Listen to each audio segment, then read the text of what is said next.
day, viewers, and welcome to Reading Room right here on Freedom Square TV.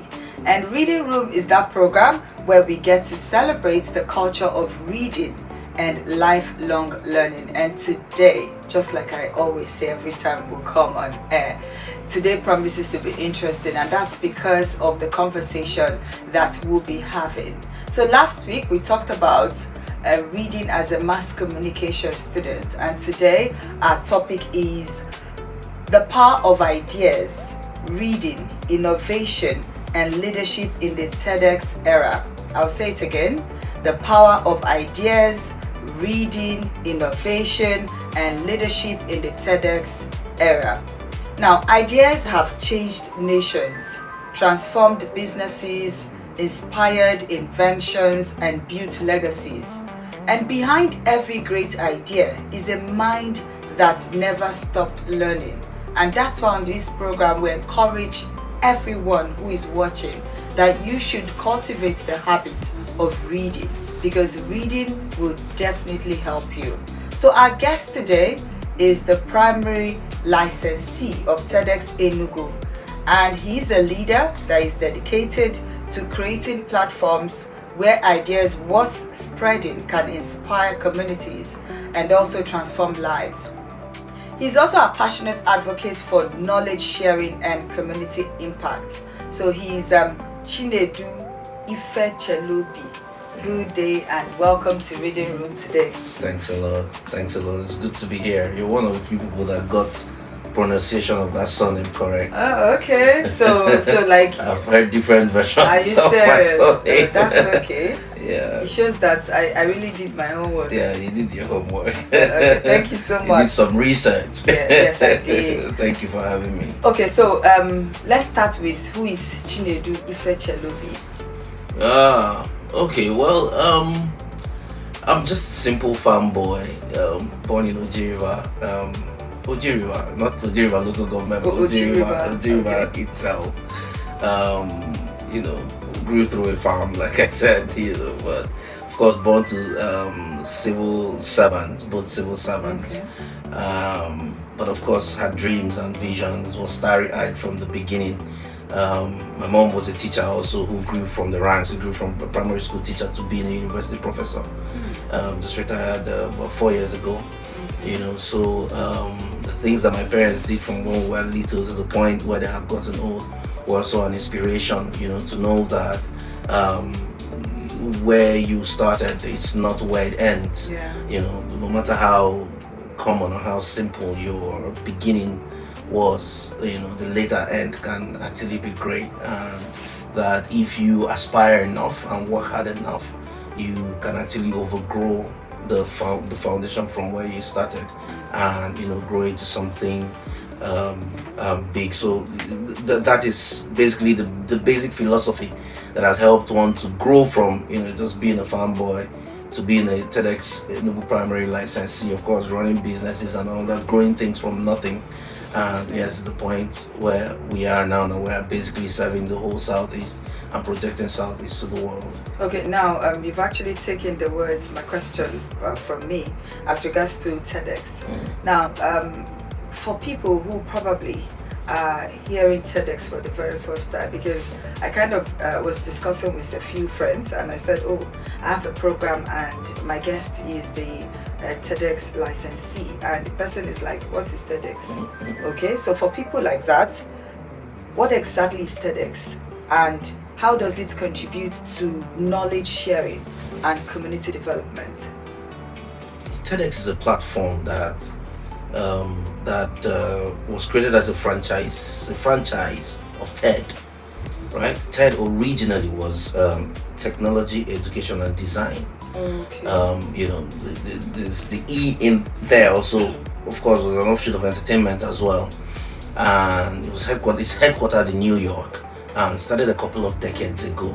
And what it was that the progenitors found out that there are a lot of people who are engaging in change, innovation locally, but they don't have the platform to share it. Even those who have the so-called big platforms, those platforms are not accessible by people in the general, populace, right?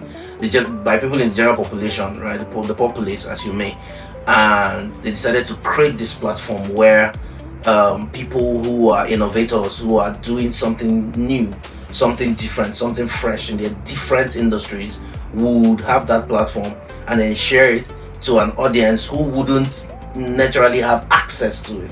All right, so it's a platform where fresh ideas around medicine, about technology, the arts, entertainment, you name it, psychology, anthropology, architecture, building, society, all aspects of society is represented on the TEDx stage, on the TED stage, and over time, people from all over the world, because they share these videos on YouTube and all that, so people from all over the world started yearning, to be a part, of this event, or this speech platform, this ideas platform. And because everybody can't, of course, they are trying to have the average person have access to these ideas. Everybody can't pay for visa or board a plane to go to the US and travel to New York and pay for the basic things to be a part of this thing. And they now decided to franchise it out to local organizers, and that is where that X came in. So more like extra. So normally you see TED in capital letters, and there's a small X attached to it, and under it we say X equal to locally organized TED event. All right, so that's why I'm a primary licensee and not a convener or CEO or whatever people call us these days. I'm a primary licensee, so I'm licensed to organize this event locally. So basically that's what TED and TEDx is all about. Okay, I like that explanation, because at least anybody who is watching will now know what TEDx means, and the fact that it's not something that is born out of nothing. It's something that is born out of an existing platform. Yes, an existing platform that we're heavily answerable to, because there are guidelines. So if you sit in a TEDx event that kept to the guidelines, you will have the same experience that you will have in a TED event in Vancouver or Toronto or Texas or New York, as the case may be, because there are strict guidelines that you have to follow, and over the years, we built ourselves to follow those guidelines. So it's a global speech platform, that brings the global speech and ideas sharing experience to every local what do you call it? Audience, right? That's there's somebody who's brave enough to go get that license to organize it for that local audience. Okay, so many TEDx speakers are known for powerful ideas, which boils down to what you've said in the course of you explaining what TEDx means. So how important is reading in developing these ideas? How important was reading to you before you decided to become a primary licensee of TED? Reading, books are, I wish I find the right expression. Books are repositories of great secrets, or secrets that can be life-changing, right? We can start with a book that at least most of our readers, of course, if you're Christian like I am, the Bible, people accept to read. If you consider the Bible a resource and not just a religious book that you can read, you will have the ability to literally change the world.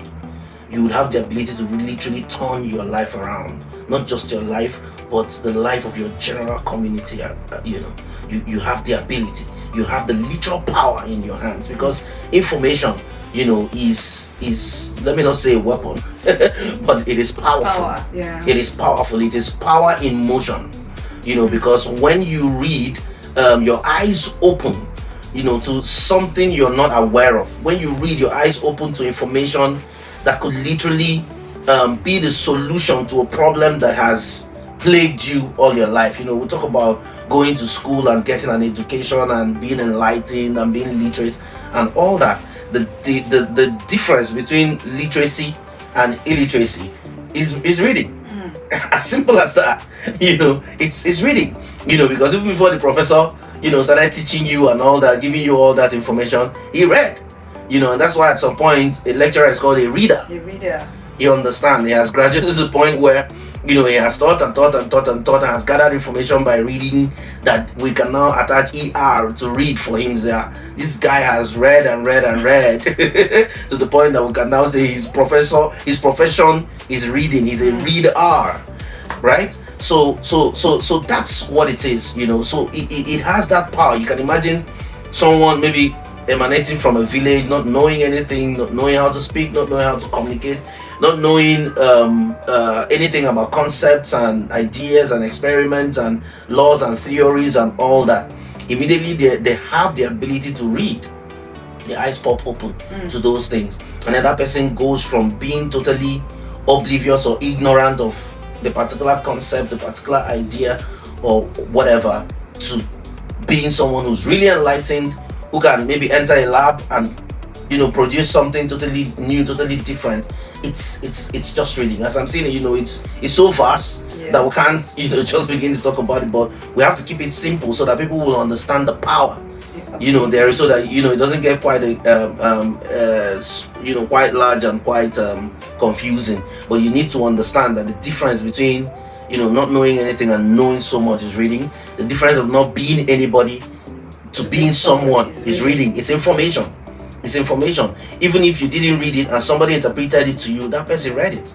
It's a concept that was put down, laid, positioned and documented in such a way that it becomes procedural, that if you do A, it gives you this, you do B, it gives you this, so, and then somebody did that, downloaded that and taught you that. So if you go from A to B successfully in being anything or knowing anything, it's a function of reading. You're talking passionately about reading, and I'm wondering, because there's this statement that if you want to hide anything from a black man, you need to hide it in a book. So do you agree with this, going with what you have said so Yes, funny enough, that was the first statement I was going to make to the question you asked about the power of reading, but I didn't want to preempt our conversation. I just kind of felt that we will get to this point. Yes, and so much yes. Without let me even say that civilization is built on information. Exactly. Documented information. And this is one of the reasons why Africa is lagging behind. We're talking about black men now. This is one of the reasons Africa is lagging behind. We don't document a lot, right? And then we don't document with the aim of innovating, or the aim of growth beyond what is already documented. Do you understand? Because it has to be a process. It's just like, somebody gave you a piece of information. You've studied it for a number of years, right? There has to be that commitment. If you understand that this was the foundation on which you're standing and you've gotten to this point, there has to be that commitment to do an extra work. I was at a book launch recently, by one of our Ogas, the honorable Dr. Nyoke was one of the authors, and all that, and they were talking about a political concept upon which the state's democratic structure had been built over the years. The fact that they sat down and said there's been an argument over this thing, until somebody documents this thing, right, the information will not be wholesome. The history will possibly be lost at some point. Somebody might just stand up and say, yes, I started this. Somebody might just say there was nothing like this, and the people who had built that ideology may have been gone by then, and there's nobody to ask and say, what happened. Did anything happen or not? Exactly. So the commitment to make sure that we document our progress as a people, the commitment to document our thought processes that are kind of different from what we have been taught before, because knowledge is progressive. To a large extent, it's progressive, and as this our human civilization unfolds, it unfolds on new knowledge, and it unfolds on new documented knowledge.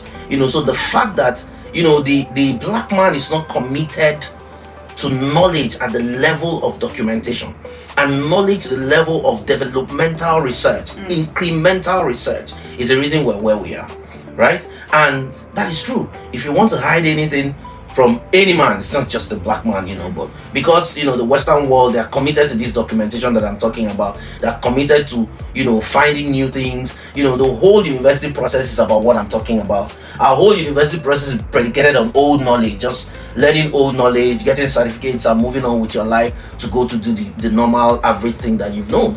But the real university environment is built on the foundation of research, development, and innovation out there. So that's why they say, that knowledge gap, they say it's on the black man. If you want to hide it from a black man, not committed to doing these researches and documenting and giving birth to incremental knowledge and innovative knowledge. Yeah, so really, if you want to hide any information from anybody, really, put it in a book, because the average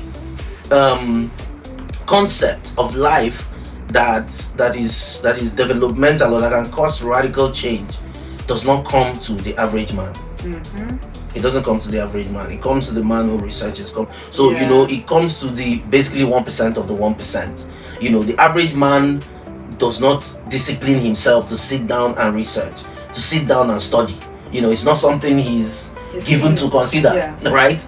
But it takes that 1% of 1% sit down and do the research and all that. So it's just like every other thing in the world, like the secret to make wealth, like to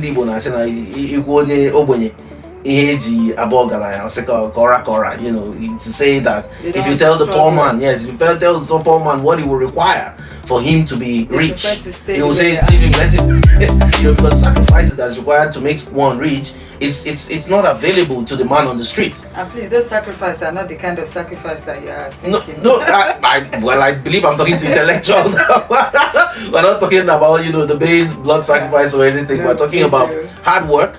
We're talking about research. We're talking about going out there every day, go through the boredom of repetition and all that, break your back, work hard on what you're doing to take it to the next level. It's not open to the average man on the street, as well as the skill of reading and research and developmental and incremental knowledge. Okay. So if you actually want to hide anything from the common man, put it in a book. It has to take an exceptional person to want to go read a book from a research point of view. Okay, now let's talk about TEDx Enugu, because I know there's an event coming up, and a lot of people just like me were curious to know how you select your speakers. Do you select based on your choice, or there are requirements, there are criteria that you actually go to? Because we're talking about a speaking engagement, a speaking event where communication is actually key. You have to be able to appeal to the conscience of your listener, of people around. So TEDx Enugu, what is it about? When is it coming up, and selection of your speakers? TEDx first of all has a tagline that is ideas worth spreading, or ideas worth sharing. So it's not just talking about ideas. It's talking about the worthiness, the capacity that idea carries. Is it worth spreading? Is it worth sharing to a community that needs to take that idea and interpret it into something that would bring development in that community? So that's basically what it is. So the average man on the street cannot be a TEDx speaker. You have to be somebody who has done something notable. You have to be somebody who operates at an intellectual frequency, that you are downloading fresh ideas, or you have downloaded fresh ideas that the audience would not normally have been exposed to. Even if they have some idea concerning it, you would have downloaded that concept at a level that the audience is educated, is inspired, and is wowed at the end of the day. You understand? So those are the kind of people that we feature on the TEDx platform, especially TEDx, and we will take very much care over who we put on that, because there are guidelines, like I said, and we don't want to run afoul of the guidelines. So we ensure that we research our speakers thoroughly, and then sit down with them to craft their speeches and the idea that they want to communicate to the level that it elicits inspiration, education, and wonder. Right? Inspiration, knowledge, and wonder. Education and knowledge is the same thing, right? So, and of course, if you think that we are featuring the likes of the very honorable and venerable Frank Mweke Jr., Mr. Paul Onwanibe of Landmark Group, the very well respected Professor Patu Tommy, Dr. Chichi Aniagolu is the regional coordinator of Ford Foundation. When I say regional, I'm saying Africa. I'm not saying Southeast. Yes, for Africa. And the legendary, ever growing, ever reinventing herself, Mrs. Hilda Dokubo.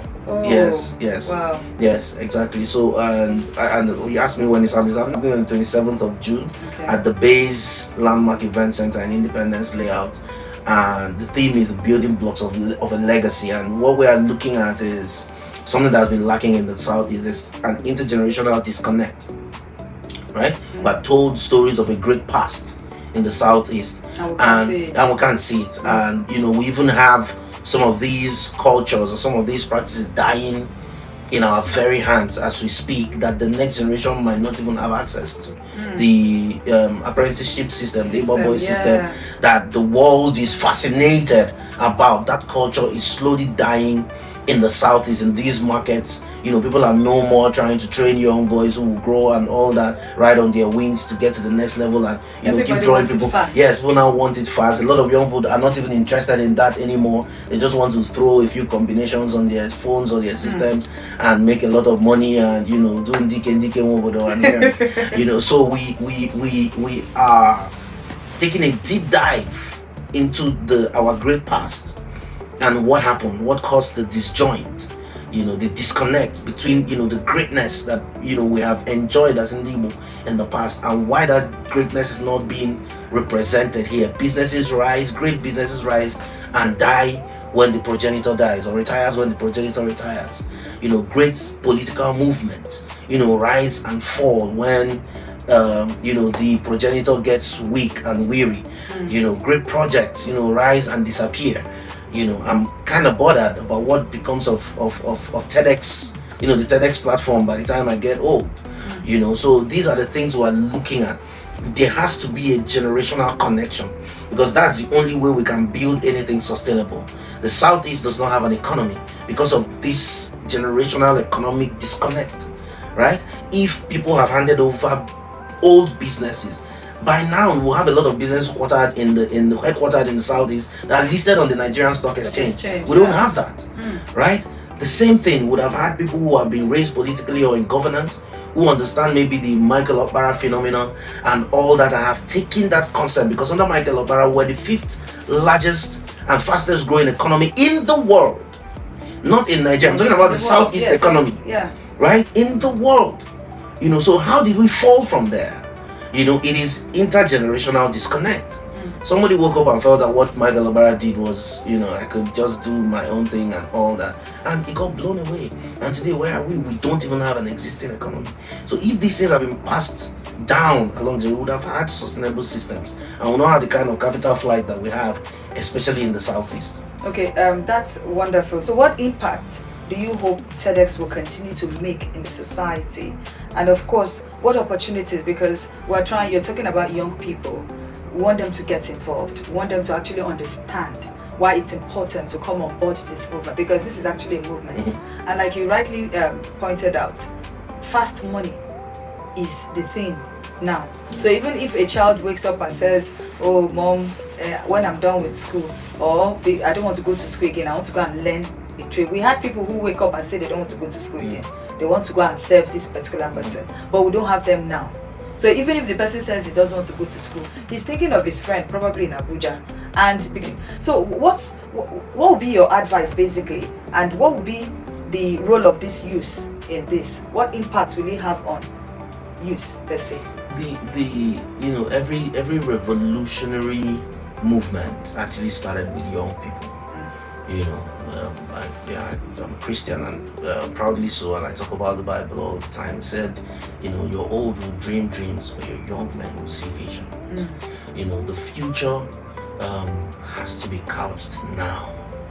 We have to define what our future looks like and begin to plot the graph, build a ladder that will take us to that future now. Because if you wait till that future comes, you can't begin to do, you would be generations late. So the young people are important, and that's why over the years we have always opened our doors. Normally, the average, the least ticket for a TED or TEDx event anywhere in the world, especially in the Western world, is $100. And you and I know how much $100 is. I don't want to do the math. But down here in years past, we've even provided tickets less than 5,000 naira for young people to be able to come in and be part of a conversation. Because the truth is, we if we don't raise the young, the old will be illiterate. Right? The old will don't raise the young. Yes. The old will be illiterate. Yes. If we don't educate the young, the old will end up being illiterate. The young people will neglect from educating. We miss out on educating. We'll be the old tomorrow. So what kind of society are we going to have at the end of the day? I don't know if you understand what I'm saying. Yeah, so that's why we have to make that investment. They are important, right? They are important. They are the mothers, the fathers, the leaders, the lecturers, the governors, the presidents of tomorrow. So that information has to start now. If we say we have information that can make things change, that can turn things around, then we must ensure that we bring the young people into the room and ensure that they are part of the conversation and they are part of the growth and they are part of the change, because that's the only way we can sustain it. We cannot keep talking to old men, giving them information about the future they will not be a part of. You understand? Because they are not the right people to discuss the future, because they won't be there at the end of the day. So the young people are very extremely important. And what would it look like to us some years down the line, if we have to analyze our progress? What would success look to us like? A sustainably developed Southeast, because we're unapologetically doing this for our region, a region that is basically the last in every index. I stand challenged, not corrected, in every index, in education, in commerce, in economy, in politics and governance. We are playing catch up, basically.